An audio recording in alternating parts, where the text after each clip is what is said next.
Welcome back to my film and TV channel. I hope you're all staying safe and well. And we've got a movie review today. I was really quite excited for this one. I did look forward to it, mainly because of the main female star in it. I've not seen her for a while, and I always find it quite enjoyable watching her. We're going to have a look at The Lost City today, which is 112 minutes. Action-adventure film directed by the Nee brothers. The Nee brothers, not with a K, and just N-double-E brothers, who co-wrote the screenplay with a guy called Oren Uziel and Dana Fox, from a story conceived by Seth Gordon. And here we go. The film stars Sandra Bullock, and that's the lady we're talking about. Channing Tatum as the sort of co-lead. Daniel Radcliffe as the baddie. Yes. Divine Joy Randolph and Brad Pitt. Yes. Not enough of Brad, unfortunately. That was a big problem. Released in the US on March the 25th. Check Your Territories is also out in the UK as well, by Paramount Pictures. What's it about? Well, it's about a reclusive romance novelist, obviously Sandra Bullock, who certainly doesn't look her age. She looks very, very young. Still looks young in this. She's on a book tour with her cover model, who gets swept up in a kidnapping attempt that lands them both in a cutthroat jungle adventure. I didn't know there was a cover model. I've never even heard of that, but hey, there you go. Is it any good? Well, as at the 30th of March 2022, 9 p.m. UK time, Rotten Tomatoes, not bad, 75% approval rating. That's based on 153 reviews. An average rating, just over the watchable score, 6.3 out of 10. We're quite happy with that, aren't we? 115 fresh and just 38 rotten, so not bad at all. The website's consensus reads, The Lost City doesn't sparkle quite as brightly as some classic treasure hunting capers. It certainly doesn't, but its stars screwball chemistry make this movie well worth romancing. We've got a link to Romancing the Stone there as well, guys. Another film that perhaps this doesn't quite live up to. Rotten Tomatoes audience like it though. Perhaps I'm in the minority. 4.2 out of 5, so that's 8.4 out of 10, isn't it? So very interesting. Metacritic, what about the other critics? Well, interestingly enough, theirs is a little bit less. They've got a score of 60 out of 100, so just 6 out of 10. So not much, but a little bit. That's based on 39 critics who score it anywhere between 50 and 88. That's 24 positive, 14 mixed, and just 1 negative. So not bad at all. The playlist Maria E. Gates scored it 67 and said, even with its rough edges, it's refreshing to see something that is big, this zany and this open-hearted still has a place on the silver screen. I want it a little bit more though. I want it a little bit bigger for me for the silver screen. The rap, this is more, just a nice 14-inch, 32-inch screen watch for me.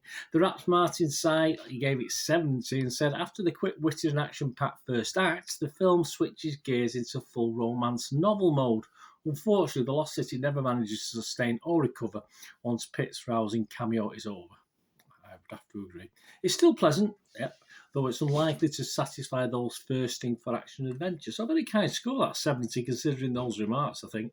Internet Movie Database, this is the important one, isn't it? Joe Public, the guy on the street, the guy paying the old dosh to go in the cinema and watch this. Internet Movie Database, 6.7 out of 10. No cover with that. And if you take out the 10 out of 10s and 1 out of 10s, 3,388 scored it between 6 and 9, and just 822 scored it anywhere between 2 and 5. So very much in the majority, so we're up towards the 70% positivity mark with that. What about my thoughts? For what they're worth, just to add to all the experts and all the non-experts, Brad Pitt is definitely the standout in this. A superb little role, but unfortunately only appears for about 10 minutes. I didn't count how long he was on screen. It certainly wasn't long enough. And of course, it's never sort of reaches the sort of fun, quirky heights as one of the other critics said before. Once we lose Brad Pitt, which is a great shame. It would have been a lot better to have him sort of perhaps coming in and out of it rather than perhaps all the time. It might have been too much over the time, but just in and out might have been nice. Bullock, well, what could we say about Sandra Bullock? This is the sort of role she excels at. I've got a poster there in the back. You can see Miss Congeniality. I mean, these are the sort of roles she thrives on. She can do other roles, of course she can, but she does excel at these sort of roles. And she does in this. Although the chemistry she's got with, well, some people said it worked for me. The chemistry with Tatum sort of only occasionally works for me. It didn't sit quite right. And as for the other, what about the other guy? What about Mr. Harry Potter himself? How about Daniel Radcliffe? Well, he's okay. He's okay, but in all fairness, he's just okay. He's okay as a bad guy. He's nothing sinister.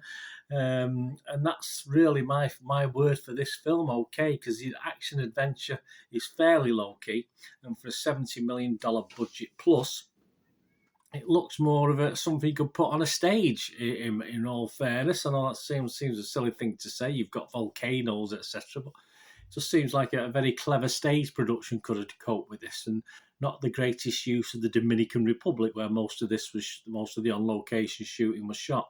And it does have a feel of being shot on the old proverbial Hollywood movie backlot as well. So, yeah, very interesting. Not quite as glitzy and grand and adventurous as I thought it would be.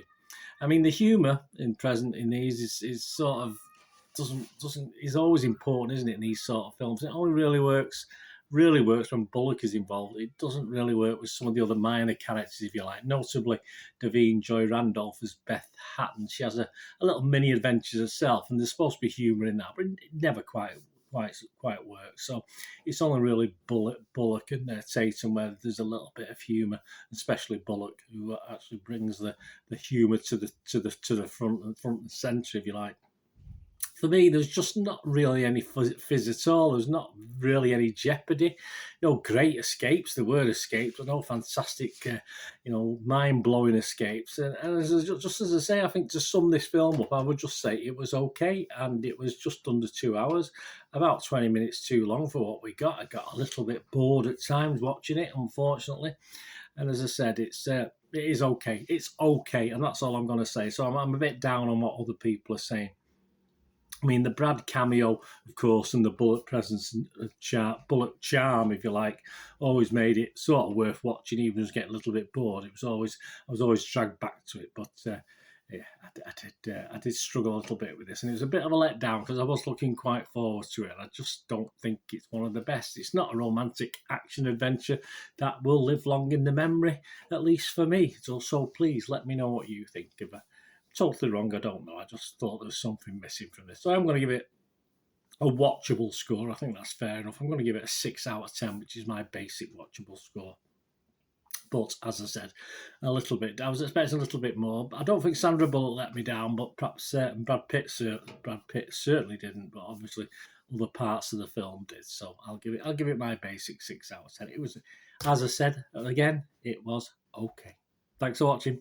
Please, until we meet next time, all I ask is to please stay safe. Thanks for watching. Bye for now.